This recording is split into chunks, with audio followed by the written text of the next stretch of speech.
When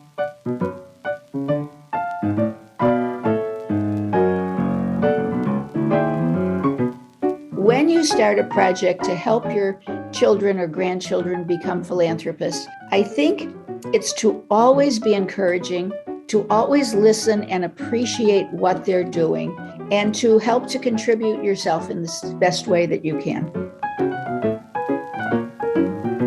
Hello, and welcome to Not Born Yesterday, a podcast dedicated to older adults and the challenges and joys of aging. I'm Miriam Goodman, your co-host. Not Born Yesterday is brought to you by Next Village SF. I'm your co-host, Lynn Winter-Gross. Next Village SF is a nonprofit providing older adults in the Northeast neighborhood of San Francisco with support to help age in place.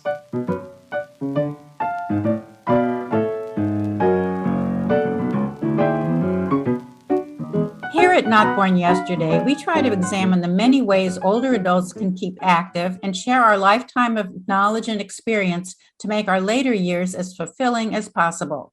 As we have said in many of our past episodes, staying connected with society rewards and lengthens our lives. Today's guest knows all about sharing values and interests, and she does it with younger generations. The mission of her organization, Grandparents for Social Action, is to educate and engage seniors to do social action, empower the younger generation to be lifelong philanthropists and social activists, and to create a legacy from one generation to another.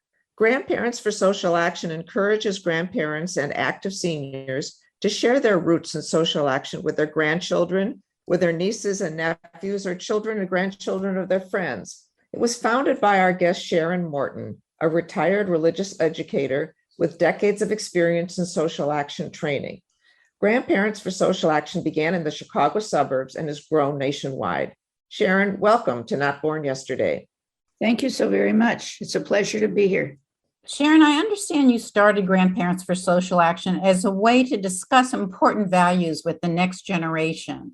What are some of those values that you try to emphasize? The values that are important to me are memory and recalling those people who came before us and what did they give us that made us be the kind of people we are. Gratitude.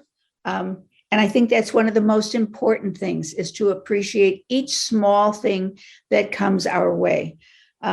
Legacy. What do we want to transmit to the younger generation so that they will remember and they will be able to live their lives in a way that's productive? Another one that is important is deep listening, how we can listen to our children and our grandchildren and really understand and ask questions instead of always being the speaker. Kindness. It was recently, maybe not so recently, picture of a little boy on Halloween, and he saw when he went to somebody's house, they had a big basket in front of their house, and it said, take one piece of candy, and the little box was empty. And this little boy, who was about 4-year-old, looked at the box, and he put some of his candy in that little box. I don't know where he learned such a thing, but he knew about kindness at a very young age. Loyalty, respect, the power of one, generosity, appreciation, acceptance, hope, empathy, humility, joy, trust, faith, and those are my key ones, but I have other qualities that I also think are important. So how do you get your grandchildren involved specifically in social action? We started a philanthropy club. So twice a year, we had meetings and talked about what it was that they would like to do with their philanthropy money. And then I always made sure that I said to them, if there's anything that you're doing that you think is really important, I said, you can always ask your parents to also give some of the money. You can ask your aunts and uncles. You can even get your friends involved in doing these kinds of things because philanthropic things are for everybody. They're not just for you. So the kids really got it, and they loved the idea of deciding what they wanted to do. Sometimes they did something together. Every once in a while, they chose a project that wasn't my favorite project. And I would say to them, you think this is important? Yes. Okay, so then you be sure that you have to contribute some of your allowance to it, and you have to find some money to help to support it. So I guess the short answer to your question is when you start a project to help your children or grandchildren become philanthropists, I think it's to always be encouraging, to always listen and appreciate what they're doing, and to help to contribute yourself in the best way that you can. I understand that you're doing so much for the kids and they're learning so much from this project, but what do you think are the benefits to grandparents who are engaging in social action with their grandchildren? Well, I've taught grandparents for social action around the city of Chicago. I've taught it in St. Louis. I went for a weekend. I've taught it in Brazil and in Israel and in different places where I have seminars, and mostly just talking to the grandparents, sometimes talking to the grandparents and the grandchildren together, depending on how the seminar works. And I was doing one project where we were feeding the homeless, and this grandmother comes up to me and she says, "Look, this is Stephanie. She's 7 years old. Stephanie, this is the lady who made you a philanthropist." And so I said to Stephanie, "So what do you do to be a philanthropist?" She said, "Every Friday, my grandma comes for dinner and she always brings me $5. And so I put that in the philanthropy box that I have, which says spend, save, share. And I put some of it in each one of those little sections. And then when I think I have enough money, then my grandma and I decide what it is that we should give." I have to tell you, I don't know who gets the greatest benefit, the kids who are learning to be philanthropists or the grandparents who so much appreciate who their grandchildren are and how lucky they are to see that as a basic value in their grandchildren. Have you had any feedback from parents who may not share the values that the grandparents are trying to teach the grandchildren? No, the only feedback I've gotten from parents is, "Sharon, why are you doing that? Why don't you do it for us? Don't you know that we're the ones that have to teach our children all of these things, and we're with them every single day at every moment? Shouldn't we be the ones?" So for a couple of groups, I have worked with the parents and their children. And in one group, I worked with the grandparents and the parents and the children together so they could all be on the same page. But I've never had anyone say, "No, we didn't like this." To go back a second to the importance to and the benefits to grandparents, I deliver food frequently with my grandchildren, and the benefit to me of being with them and doing something with them is just so special. I just love how I feel being with my grandson doing that. And sometimes my granddaughter and grandson, we all do it together, and it's just so special to me. It is wonderful. I read that you take each of your grandchildren on a trip when they're 10 years old. Can you share some of those experiences? I never took them particularly to a poor neighborhood, although I've done that on day-long trips with them. But I've never, when I take them away, done that particularly. But we have on every trip we've gone on, we've seen someone begging on the street or whatever it is, and we talk about whether or not we should give money to the beggar. And one day, I took one of my grandkids downtown, and we went in to get ice cream. And this woman standing outside said to me, "Would you just please buy me an ice cream cone?" So I looked at Matthew. I said, "Well, what do you think?" He said, "Sure." So we went in, and I said to the woman behind the counter, "Okay," and she would like an ice cream cone. And the woman behind the counter said, "No, we can't give her an ice cream cone." I said, "Why not?" She said, "She's a beggar. She always asks people to come in and give her an ice cream cone." I said, "So what? I want to give her an ice cream cone. And it's only an ice." She said, "We can't do that. We just can't keep supplying ice cream cones to them." I said, "I'm paying for it." Anyway, I called the manager over and they gave her an ice cream cone. And then we spent about a half an hour, my grandson and I, talking about how do we give people who don't have money respect and honor? And what does it mean to us for what we do if we can afford to do it? And what does it mean for the person who has to ask for what they want and they can't just walk into a store and get what they want like we do? So I take the opportunities that come up. How much input should the grandchild have about who you want to help? I mean, do they say to you, I want to go clean up the beach, I want to save animals, I want to save the environment? I mean, how much opportunity should the child have, or should it be the grandparents' choice?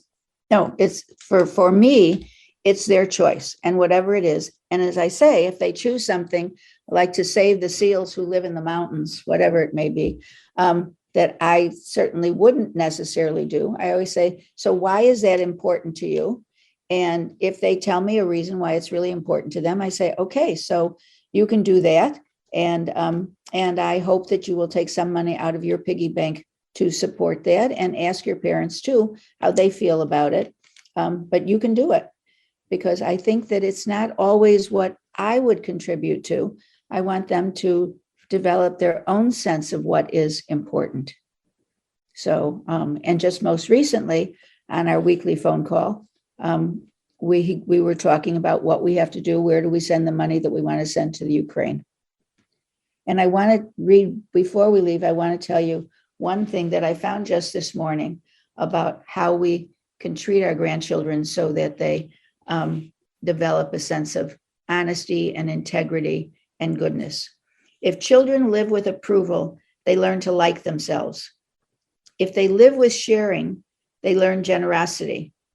If they live with honesty, they learn truthfulness. If they live with fairness, they learn justice. If they live with kindness, they learn respect. If they live with praise, they learn appreciation. If they live with acceptance, they learn to love. If they live with encouragement, they learn confidence. This was written by someone named Dorothy Laura Note. And I also want to be sure to say that I do write a monthly bulletin called, it's on the website, it's called grandparentsforsocialaction.org. It's all free and anyone can sign up. And in that newsletter, they will get a column from me. They'll have a book review that they can take to their grandchildren of different ages, depending on the particular month. There will be different columns and different ideas that they can use in their lives. And people have commented that it's been very helpful for them. Well, thank you so much for talking about this important subject with us. I'm sure people will really be inspired to go out there and do something with their grandchildren. Our guest was Sharon Morton of Grandparents for Social Action. Thank you so very much for having me.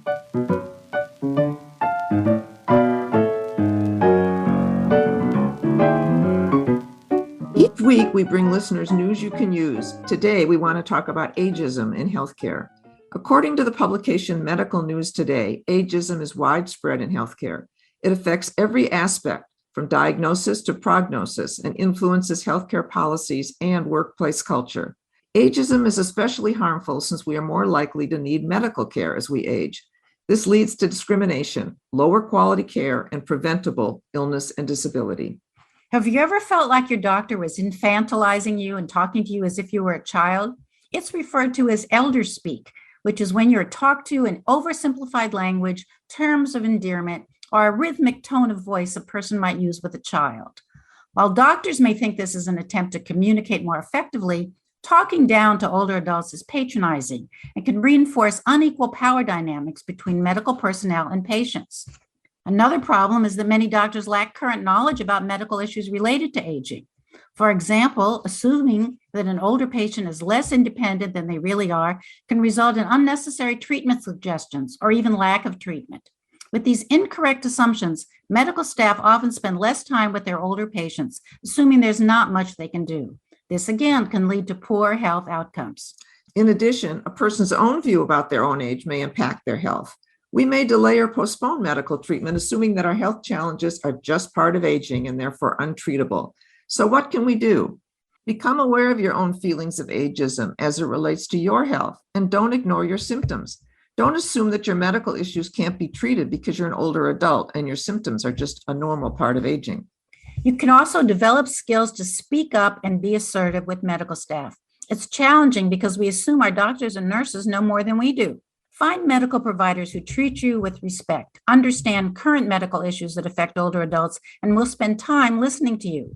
This may mean finding a geriatrician, a specialist in older adult medicine, or even a new physician who pays attention to what you say. Take action on a broader front. Try correcting ageist stereotypes, challenge ageist jokes, or speak out against age discrimination. Ageism in healthcare is a form of inequity that affects everybody. Education, intergenerational understanding, and policy change are necessary to end it. So be part of the change.